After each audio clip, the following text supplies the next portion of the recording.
So, a little update.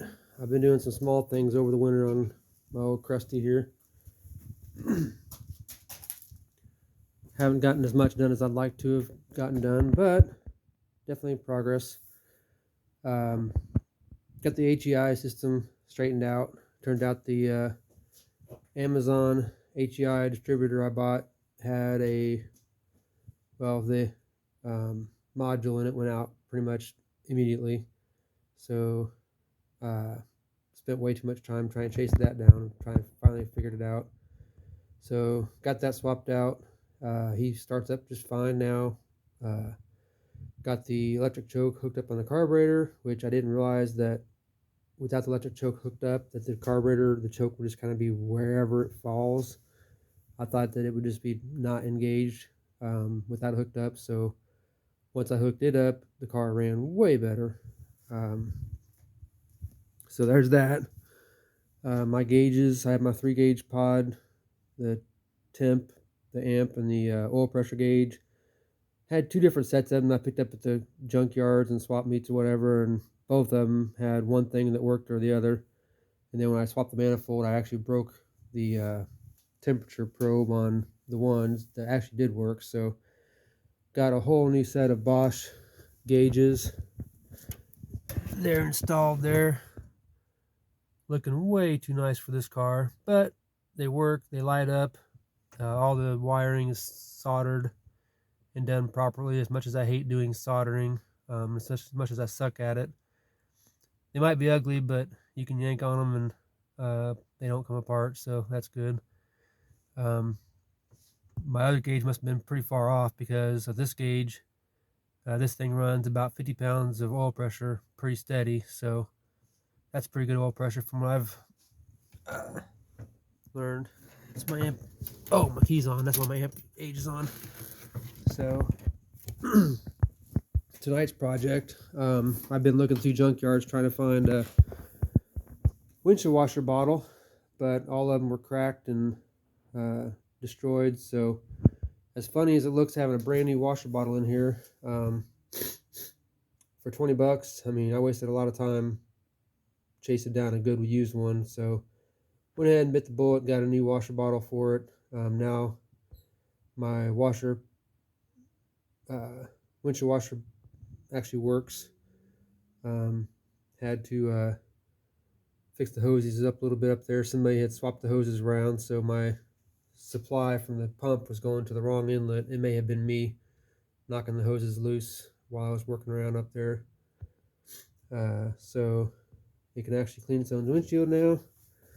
You can see by the windshield that the squirters are working. But of course with the hood up, it's squirted pretty much right down there by the wipers. But they do work. What else have I done? New battery cables, simple stuff like that. Hooked up a ground that wasn't hooked up for the front lights. So the front lights are actually a little bit brighter now, I think. Just at least here in the garage, they seem like they're brighter. Trying to do some cleaning, getting these inner fenders looking better. I don't know. I used some plastic black restorer on them. It looked good for a little bit, but it already looks bad again. So I'm gonna try this ceramic coat stuff that I got for my daughter's Jeep. Plastic. What else have I done? I yanked off the air conditioner lines that were going nowhere that somebody had chopped off. I actually was playing around with this, thinking about using it for a coolant overflow, but I don't know. I might just get a factory coolant overflow for it.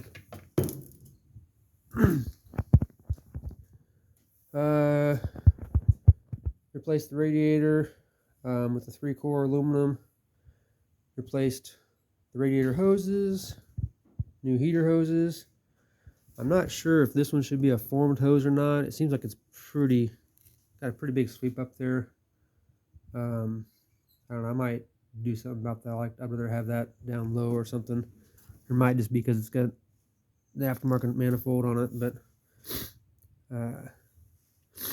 actually looks pretty good when it's cleaned up. It's a little dusty right now from sitting in the garage for a couple months. And I have done a little bit of woodworking and some cutting in here, some wood, so there's some sawdust kind of on everything. What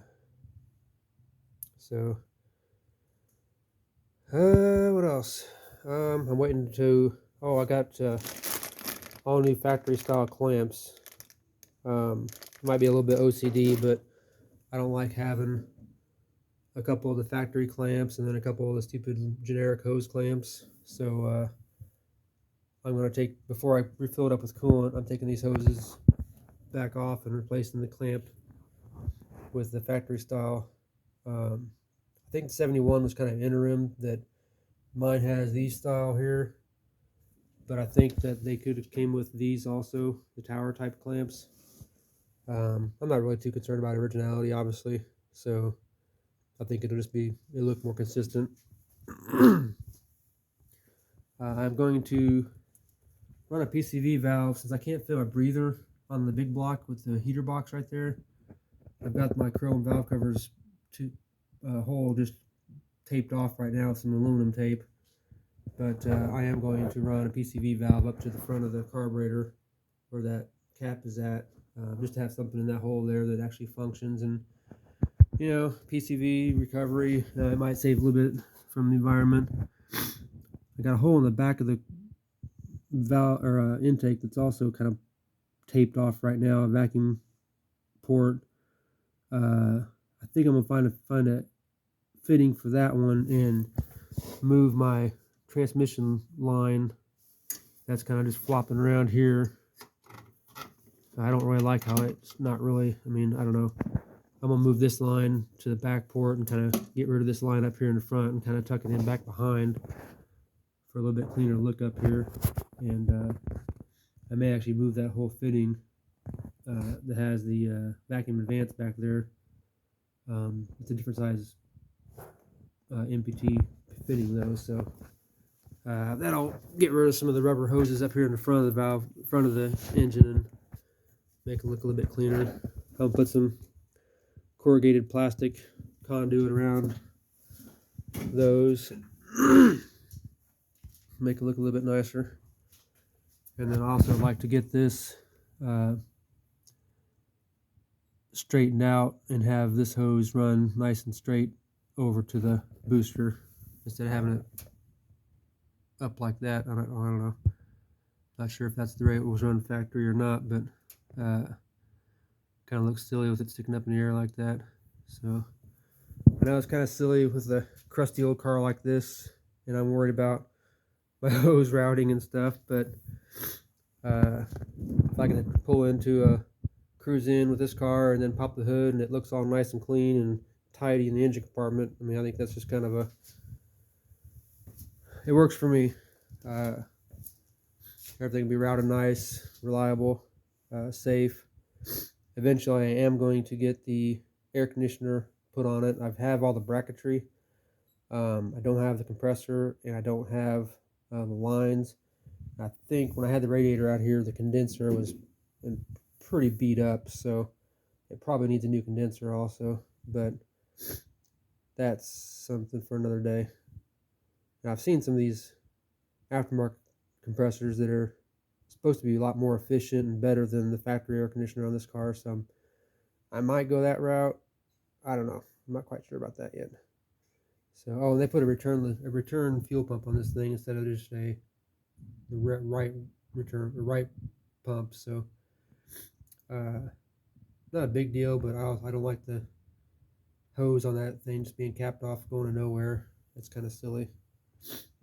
And then I got the evap canister here that's just sitting there, not really hooked up to anything either. So, not sure what I'm going to do about that. If I'm just going to get rid of it or run a line up to the carb. I can't remember. I looked it up once. I can't remember exactly where that line should go to. So other than that, cleaned up the interior a little bit more. Got it was missing the glove or the ashtray door there. Got one of those from my buddy Scott Wynn. Again, got the new gauge cluster down here installed. I'm not sure if I put this in a video yet, but I actually mounted a tack in the old clock opening, which actually just had a block off in it. Saw somebody mentioned in one of the forums or somewhere that 5-inch tack fits perfectly in that opening, and wouldn't you know it, it does. So had to rig up a little bracket for the back of it to clamp it in place, but it's pretty solid and doesn't go anywhere, and it's pretty cool having a tack. So yeah, other than that, I've cleaned up the interior a little bit. I'm trying to figure out what to do about this stuff here. I'm probably going to end up gluing that up at some point. I am going to hopefully start welding on these floorboards. I've been tackling little projects for now, but I really do want to get these floorboards patched up, especially the back, so I can put in seat belts in the back seat for my kids. Right now, the place where the seat belts mount are completely gone on the ouch in the corners. So there you go. There's the short but sweet Crusty update. Like I said, just typical winter with 3 kids. Don't get nearly as much done on my projects as I'd like to, but just is what it is. I've also been doing a little bit of work on this car, on my old car too, my old newer car, my 85, the one I've had for 25 years. It's got a few little things I've been kind of neglecting on it. It runs and drives great, but there's some interior pieces and trim pieces, and the map light wasn't working, and so I've been doing a little bit of work on that car too.